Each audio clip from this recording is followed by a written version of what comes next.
Every one of us is talented, yeah. Ooh, skills rather superb, we extraordinary gentlemen. We can pick you up, every one of us is talented.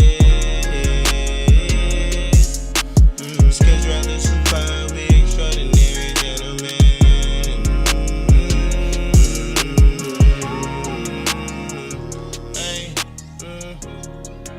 Hey, Reuben, before you talk about food, I want to pause for a second. Can you describe race relations in Ghana? And it may not be race relations, but the construct of race when you were part of the majority in Ghana versus, I guess, your perceptions of the majority here in the US and specifically Western Pennsylvania. Can you just talk about some of the similarities and differences of those constructs and relationships? Yeah, in Ghana, I think in general, we treat foreigners or people who are different better than we treat ourselves. It's just a cultural thing. So if you think about it, really, I never ever saw someone of a different race being treated differently in a negative way. If anything at all, it would be the other way, right? Because we always treated them as guests. We needed to rule the best out for them. I took a friend of mine home from college, Rob. And whenever we did, we have a guest bedroom in our house, which has like the better bed, the shower is much better. Guess who slept there? It was Rob. It wasn't me. Right. Because that's how it was. That's how my mom and dad, that's how we grew up. And for breakfast, when we woke up, the first one my mom would ask what they wanted for breakfast wasn't me. It was Rob, because we wanted to make sure Rob was comfortable. And it's not just something that happens in my household, it's a cultural thing. Coming here, that's where I started really feeling that there is some level of difference in terms of how you be treated, right, by color. And the first time I actually experienced that was just driving. So I got pulled over. And the first question that the cop asked me was, "Is this your car?" Which was weird to me. I would expect that you want a driver's license and the registration, because those are the two things for a driving violation or whatever. Right. So my follow-up to him was, and this wasn't very smart. Maybe I shouldn't, and I learned from that, never to ask that question again. I did ask him, as someone reported that a white Passat had been stolen, Right. Which kind of shut him up. But I will never teach my son to ask that question of a cop. Yes, sir. Yes, ma'am. That's how you respond and move on. So to answer your question, I think culturally, we tend to treat foreigners and people who are guests in our homes, in our classrooms, better in the sense that they are guests and we want to rule out the best for them. Think about maybe in your household too, Talon. The best silverware, your mom pulls it out during Thanksgiving whenever the guests are there. Right. It's kind of similar. Okay. As well. And there's always that level of curiosity to learn about different cultures. So we always were more like engaging and wanted to learn from others as opposed to tearing people who were different down or finding ways to maybe say that they weren't better. The other thing too is this though. It never was about color.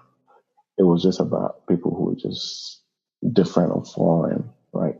So meaning if I took a white person home, they would get that treatment. But Talon, if I took you home, the same will happen. My mom will treat you much, much better than they would treat me. So that's really how it is in general in that society. We just treat our guests better. Got it. So I know I cut you off. You were going to talk about some of the differences in food.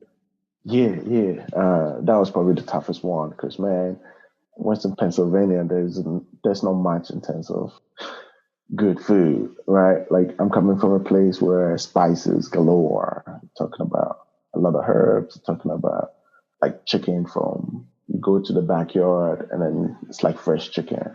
Seafood is really fresh from the ocean down the street.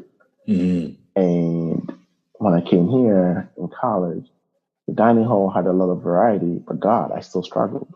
So my first semester, man, I lived mostly on toast, ice cream, cereal.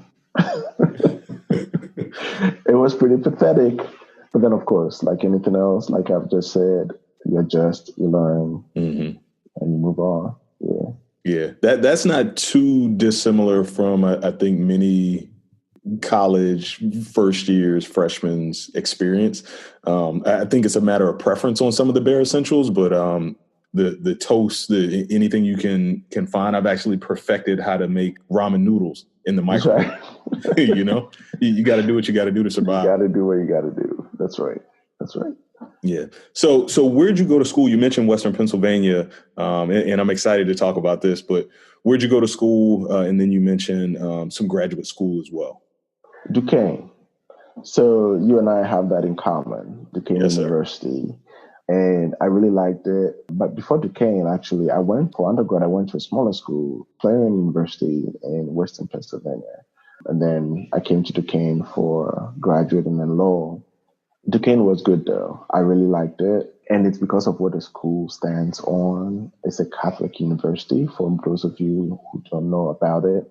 And they really build a very inclusive culture. At least my experience was there. I felt more at home. And then also, the fathers have a lot of close ties with Africa. So it really was good to kind of hear those stories and share experiences because some of them had been to Ghana as well as other African countries during my college experience over there. Cool. Did you want to talk about law school at all or kind of move on? Law school was cool. Hard, I mean. Right. It really was. I recall the classes really being taught as how to think like a lawyer and remember and how foreign that was. It really was, I'll probably say life changing, life altering, different perspectives. It really shaped the way I think in terms of how to think like a lawyer. You have to always think through the basics and you cannot just jump from 1 to 10. It's a building block and how to really think critically and all those little elements that you need to build a case. Like it really structures your thinking, but then it also starts to inform the way you question people, that you are able to poke holes into conversations in ways that people are like, oh, I remember after my first semester and coming home for Christmas, and we went to my uncle and they're having conversations, and I just started chiming in. They're like, okay, you talk different now, right? Like the way you're asking questions, the way you're asking questions. Somehow I didn't know I was doing this, but somehow almost every question of mine or every response of mine was nuanced in some way. What I also really loved about law school, though, Talon, was how grading was done. It wasn't done by name. And I really would challenge almost every school, every institution to go to that approach and just assign numbers to individuals. It's funny how without a name, when the professor is grading a paper, they just grade what's on the paper and not attach any expectation to that name because it really was an equalizer. I saw my grades, my grades were like awesome because I'm sure the professor didn't know that was me writing those answers. Yeah, to that point, it removes so much potential for bias. That's right. Right. Which is, I think, human nature. Right. And I think that's what I would like more people to understand and appreciate. We all have biases. Right. But I think especially in law school, those professors, at least at that university, understood the nature and the prevalence of bias and some of the detrimental outcomes as a result of that. And so thinking like a lawyer, right, trying to anticipate challenges, things like that, how can we remove as much of that bias as we can control? And I think that's one way to effectively do that. There are so many other ways that anonymity can be applied to so many different areas of society. And I think immediately of corporate America in job screenings, resume reviews, things like that, right? And even in performance management, when evaluating folks annually or whatever the cadence is. So I'll just throw that out there as food for thought. But I appreciate that about Duquesne's grading policy as well. Yeah, I totally agree with you, Talon. Resume review is one of those areas where I think a lot of corporations start experiencing removing talent based on biases, which to your point, we all do have, right? Just by seeing a name, you start filling in gaps. This person could be A, B, C, and D. Because one, your mind can hold just too much to process. All the other gaps that you have are based on other things that you've experienced throughout your life. So you're trying to create this full picture of what that name is telling you that's not on that paper, as opposed to just looking at what's on that paper and moving forward. However, when you see that name that looks just like yours, something that's similar, guess what? All of a sudden, those goodness that you see in yourself start coming and identifying on that paper. So that's how it all starts. That's really what all bias is. We all have them. And the first part is just knowing that it's not bad to have it because we all have it. We are all shaped by our experiences growing up. And that's how we form those biases.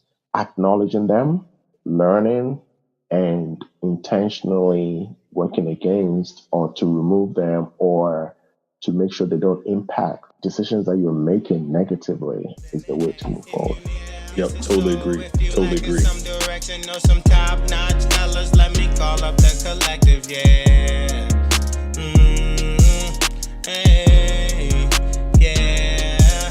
If you need that piece of soul, if you lacking some direction or some top-notch fellas, let me call up the collective, yeah.